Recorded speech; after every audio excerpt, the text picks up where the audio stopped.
Конкурсное производство открыто. Арбитражный суд Якутии признал банк Тата банкротом. Понтонная переправа через реку Малая Бутоба до сих пор закрыт. Каковы последние данные уровня воды? Игра номер 1. Руководство Якутии и Российский футбольный союз займутся развитием футбола в республике.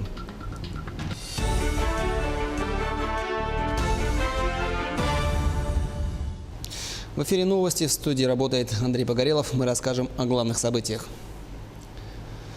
Понтонная переправа через реку Малая Бутоба в Мирнинском районе до сих пор закрыт. По данным диспетчерской службы, уровень воды в реке понижается. Сегодня утром он составил 3 метра. Напомним, в связи с обильными продолжительными дождями и поднятием уровня воды в реке Малая Бутоба на 1151 километре дороги Вилюй в Мирнинском районе с 18 августа временно закрыто движение по понтонной переправе для всех видов транспорта. Сейчас там организована перевозка людей на лодке. По данным управления дорог Вилюй, на месте обеспечено дежурство дорожных служб. Житель Усть-Алданского района повредил лодку инспекции охраны природы Якутии. Его задержали сотрудники полиции. Об этом сообщили в пресс-службе МВД по республике. 19 августа на берегу реки Кели на границе Усть-Алданского и Кобяйского районов злоумышленник повредил резиновую лодку инспекторов. На место происшествия была направлена следственно-оперативная группа. Произведен осмотр. В настоящий момент проводится процессуальная проверка. Арбитражный суд признал банк Тата банкротом. Напомним, приказом Банка России от 5 июля отозвана лицензия на осуществление банковских операций у банка Тата. С места событий передает Анастасия Кобызева. Час назад завершилось судебное заседание по делу банка Тата. В слушании принимали участие представители Центрального банка России в лице отделения Национального банка по Республике Саха-Якутии и Временная администрация Тата банка. В своем заявлении представитель Центрального банка заявила, что при проведении ревизии общая сумма отсутствующих средств у банка составила 4 миллиарда 826 миллионов 539 тысяч рублей. Данный факт свидетельствует о хищении денег в особо крупном размере. Представитель Центрального банка попросил признать банк Тата банкротом и открыть конкурсное производство. Представители же Временной администрации согласились с заявлением Центрального банка. Они заявили, что стоимость имущества банка недостаточна для исполнения ее обязательства перед кредиторами. В итоге суд признал обоснованным заявление Центрального банка Российской Федерации и признала банк Тата банкротом. Также открыто конкурсное производство сроком на 1 год. Государственная корпорация Агентство по страхованию вкладов утвердили конкурсным управляющим. Крупнейший производитель золота в России, компания «Полюс», подписала со Сбербанком соглашение об открытии новой кредитной линии в размере 65 миллиардов рублей. Действие документа рассчитано до 2024 года для рефинансирования кредитной линии, срок которой истекает в следующем году. Отметим, в 2014 году «Полюс» уже использовал 33 миллиарда рублей, впоследствии конвертировав эту задолженность в доллары. Компания планирует выплатить основную сумму и обязательства в рамках кросс-валютных свопов в общем размере порядка 1 миллиарда долларов. Напомним, основные производственные объекты предприятия расположены на территориях Красноярского края, Иркутской и Магаданской областей, а также Якутии. Администрация города Мирного продолжает приобретать квартиры по программе переселения из аварийного жилфонда. Любой горожанин, желающий продать недвижимость, может принять участие в торгах на электронной площадке. Для этого физическому лицу необходимо подготовить все документы. При этом квартира должна находиться в удовлетворительном состоянии, быть пригодна для вселения, без необходимости проведения полного или частичного ремонта и соответствовать другим нормам.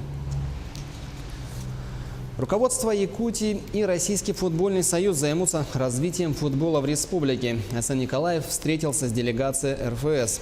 Глава региона отметил, что из-за климатических условий есть особенности продвижения большого футбола. Гораздо лучше ситуация с мини-футболом.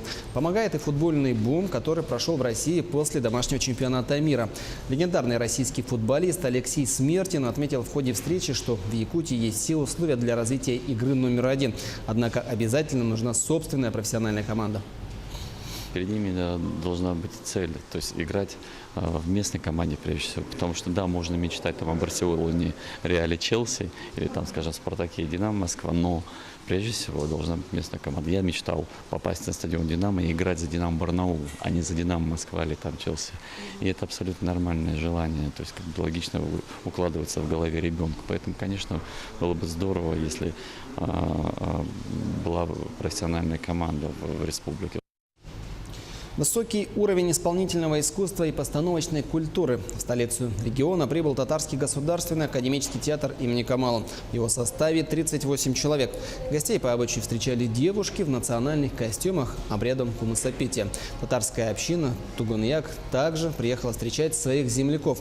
Театр Камала на сцене Саха-театра представит один из самых популярных спектаклей «Зитье Гергери» и премьеру 112-го сезона спектаклей «Пришлый Чак-Чак и гармошка» не дадут гостям заскучать по своей родине. Мы еще немножечко с дороги, еще не совсем опомнились, но это всегда трогательно. Плюс и наши еще тут земляки нас встретили, наши родственники, татарская диаспора встретила, театр встретил, кумыс попили. 30 исторических площадок в центре города. В Москве проходит крупнейший фестиваль реконструкции в России серии «Времена и эпохи». Репортаж Татьяны Черемкиной. Возможность погрузиться в живую историю представил 8-й исторический фестиваль цикла «Времена и эпохи». Изначально этот фестиваль проводился в музее-заповеднике Коломенское, но с прошлого года сменил свой формат. В центре города обустроили 30 исторических площадок, посвященных разным периодам истории, от каменного века до советской оттепели. В этом году действие исторического фестиваля развернулось на множестве площадок по всей Москве. Это крупнейшее международное событие, которое ежегодно привлекает туристов со всех регионов России и стран мира. Проект, который представили якутяне на историческом фестивале, это приложение виртуальной реальности, с помощью которого можно оказаться в Якутске XVIII века, пройтись по его улицам, изучить его изначальную архитектуру и ознакомиться с бытом того времени. Так, сначала берем очки, надеваем. Левая рука отвечает за движение вперед-назад, влево-вправо, а правая рука уже за повороты. ВИА-прогулка по древним городам на примере Якутска XVIII века. Так называется проект, который представили якутяне, команда детского технопарка «Кванториум». В дальнейшем изобретатели планируют дополнить свой проект строениями, персонажами, добавить игровую часть. Фестиваль шикарный. Мы впервые участвуем в этом фестивале и в конкурсе исторических проектов, который проходит в рамках этого фестиваля. За 10 дней мы успели ознакомиться практически со всеми проектами, которые участвуют в конкурсе. Они очень интересные. Наш проект тоже вызывал большой интерес у посетителей конкурса проектов и фестиваля. Подходили иностранцы, они ввиду своей эмоциональности лестно очень отзывались о нашем проекте. Вот. Дети приходили, многие, потом жюри тоже, и иностранное жюри на следующий день тоже. Хотелось бы еще, конечно, участвовать в таких мероприятиях. Мы будем работать над нашим проектом, чтобы уже более качественно представить его здесь. Якутский проект отвечает главным критериям оценки. Он оригинален, соблюдена подлинность исторического содержания и есть перспективы развития. И именно поэтому он вошел в 20-ку финалистов масштабной выставки исторических проектов. У меня остались очень яркие впечатления от этой экспозиции. Почему? Потому что я занимаюсь реконструкцией, и популяризация вообще истории – это то, чем мы занимаемся ежедневно и постоянно. Но популяризация вот в такой вот форме, которую ребята привезли сюда на конкурс проектов, я с ней сталкиваюсь первый раз. То есть, безусловно, понятно, что подросткам, молодому нашему поколению, да, детям, им очень интересны современные гаджеты, им очень интересны современные технологии. И привить им интерес к родной истории через подобного рода формы – это очень классно, это очень круто, не побоюсь этого слова, и это достаточно инновационно. Мне кажется, у этого проекта большое будущее. Победителей конкурса проектов определит жюри. Это наиболее опытные представители реконструкторского сообщества, ученые-археологи, зарубежные координаторы исторических мероприятий. Финал международного конкурса исторических проектов состоится 22 августа. 9 победителей получат по 1 миллиону рублей на их реализацию. В рамках фестиваля проходят бесплатные экскурсии по Москве и тематические квесты. И это настоящий праздник истории, которая всегда вызывает интерес. Татьяна Черемкина, Михаил Кулаков, Москва. И в завершении. Не самый популярный вид спорта, но соревнования получились зрелищными. Айхальские спортсмены выяснили, кто лучший в бадминтоне. 16 участников – это взрослые и поселковая молодежь – играли по олимпийской системе на вылет. Тему продолжат наши коллеги. Виктория Шумовская в бадминтон играет 10 лет. На поле чувствует себя уверенно, использует разные приемы. Любой соперник по плечу. В соревнованиях участвует не впервые. Готовилась и к этому турниру. В этом году играет и в женской, и в смешанных командах. Поддержать Викторию пришли муж и дочь. Занятия спортом жены и мамы в семье поддерживают. Я сегодня пришла поболеть за свою маму. Она у меня лучше всех играет в бадминтон. И я надеюсь, что она займет первое место. Может быть, когда-нибудь пригласит меня в спортзал играть вместе с ней. Вместе с Викторией еще 15 участников решили проверить свои силы на поле. Несмотря на легкость снарядов, бадминтон считается тяжелым среди игровых видов спорта. Скорость полета валана после удара профессионала приближается к 500 км в час. А это абсолютный рекорд полета игрового снаряда. Айхальские спортсмены к таким скоростям не стремятся. Цель проведения подобных турниров – активный досуг и здоровый образ жизни. Бадминтон я играю первый раз в жизни, не считая во дворе. А так, на самом деле, спорт такой, который нужен подготовке. Попотеть можно, да. Хорошо. Нужно постараться, чтобы выиграть. И тренировки.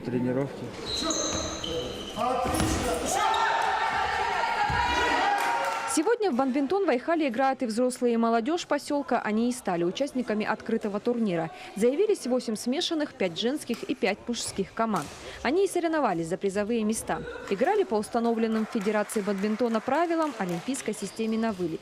Организаторами соревнований выступили местная администрация, культурно-спортивный комплекс и Совет молодых специалистов Айхальского комбината. Совет молодых специалистов просто принял этот вид спорта как свой. Он на самом деле очень доступный вид спорта, и олимпийский. Его нужно развивать в принципе. Очень бы удобно было, чтобы его включили в программу спартакиады «Алроса».